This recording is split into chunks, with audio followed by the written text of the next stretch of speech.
Overthinking, when thinking too much keeps us stuck. The spiral of thought. We all do it. We replay that one conversation from days ago.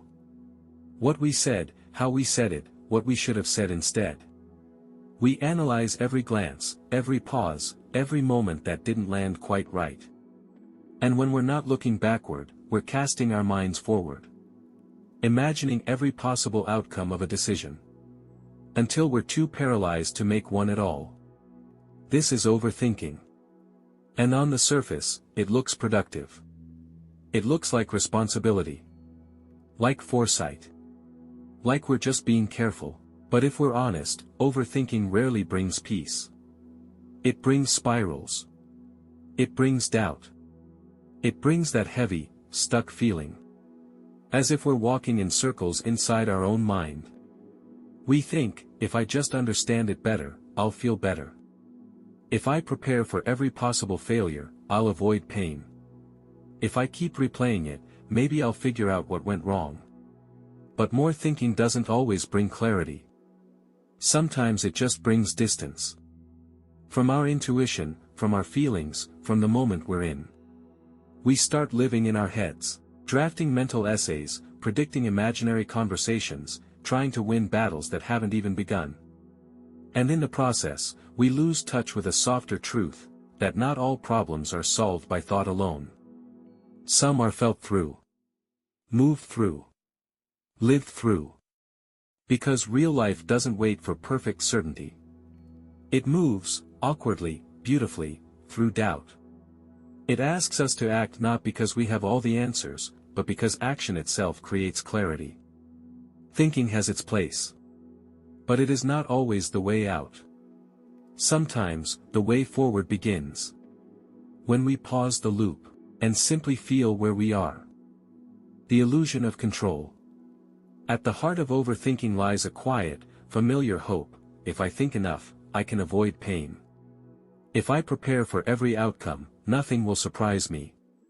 If I understand every angle, I'll stay safe. It's a comforting illusion. The idea that if we can just figure it all out in advance, we won't get hurt. We won't be caught off guard. We won't make the wrong choice. So we overanalyze.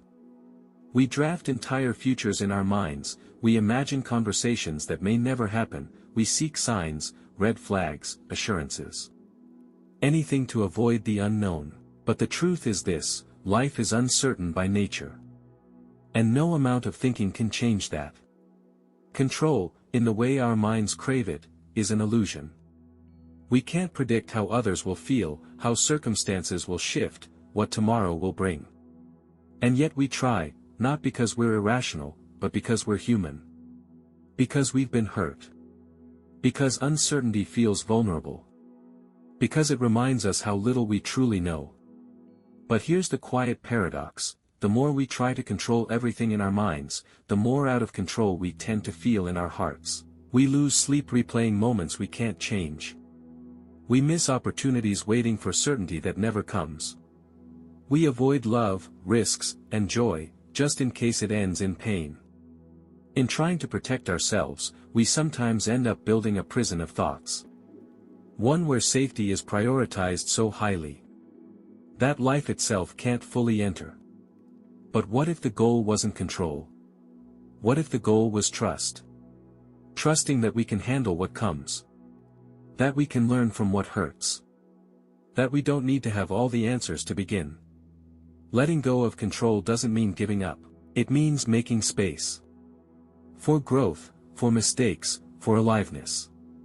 Because some of life's most beautiful moments arrive not when everything is planned, but when we finally stop trying to plan everything. When thinking becomes a cage. Thinking is a gift.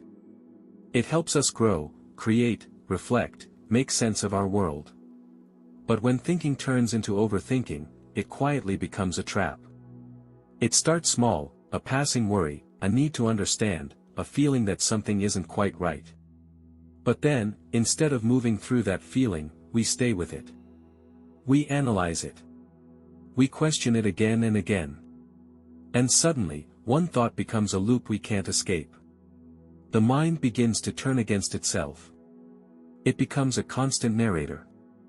Asking, doubting, criticizing, fearing. We start to second-guess our instincts. Did I say the wrong thing? What if they misunderstood me?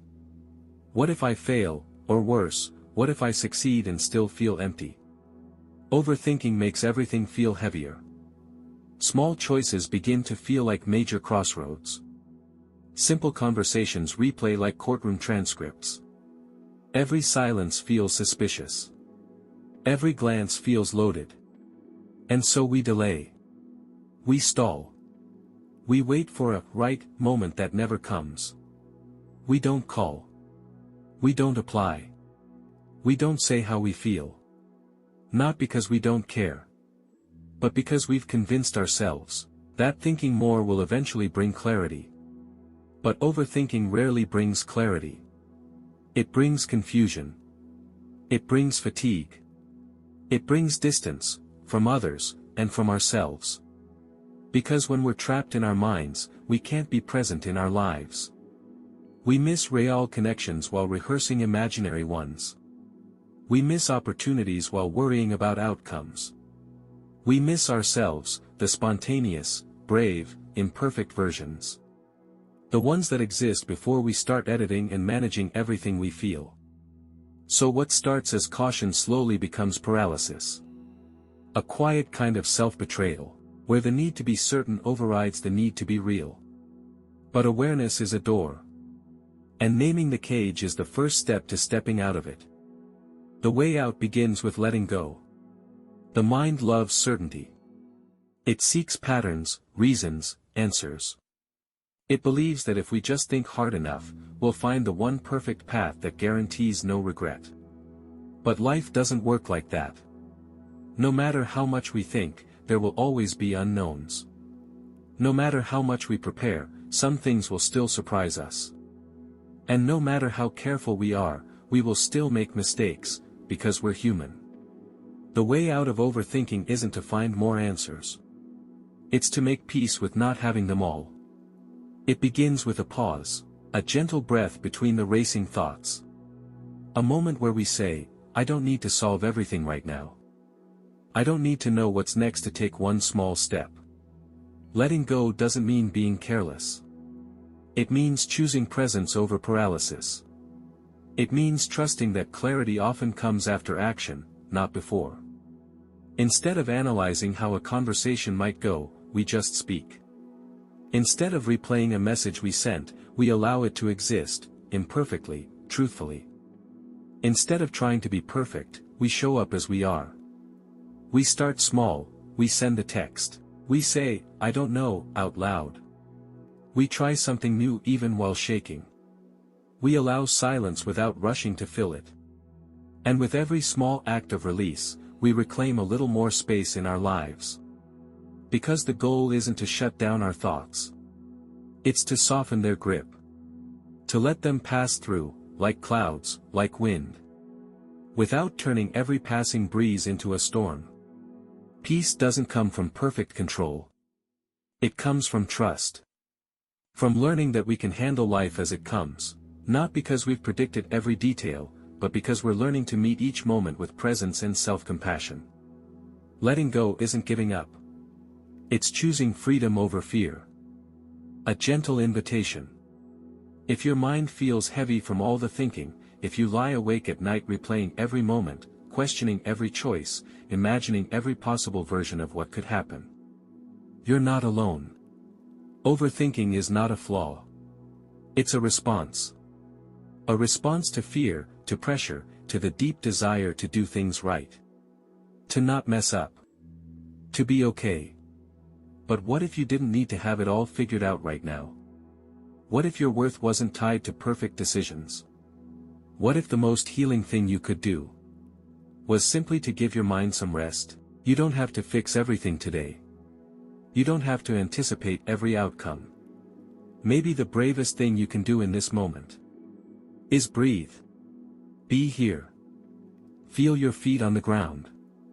Trust that clarity will come, not from thinking harder, but from softening, allowing, and living. Let yourself be human. Let yourself get it wrong sometimes. Let yourself move forward anyway. Because there is more wisdom in your heart than in 1,000 anxious thoughts. And sometimes, the most powerful choice is the simplest one, to begin again, gently. Without all the answers, with just enough courage to take the next step. So if this resonated with you, if you too get caught in your thoughts sometimes, just know, you're not alone.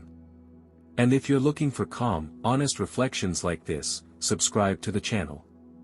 Let's keep walking this path, together.